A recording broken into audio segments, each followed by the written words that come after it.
What I saw at the Washington summit made an enormous impression on me. Nations whose interests have often been at odds, nations with different traditions of governance, rivals, even former enemies, found themselves addressing common problems with a common will. In this globalized economy, they recognized that a flood engulfing one would soon swamp them all.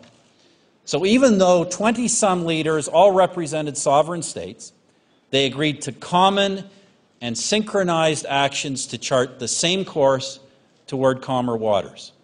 Ideological differences were set aside, old enmities were not raised. I would say this: if you had arrived from another planet, you could never have guessed which nations had spent decades mired in hostility. Now, you might call it the fellowship of the lifeboat.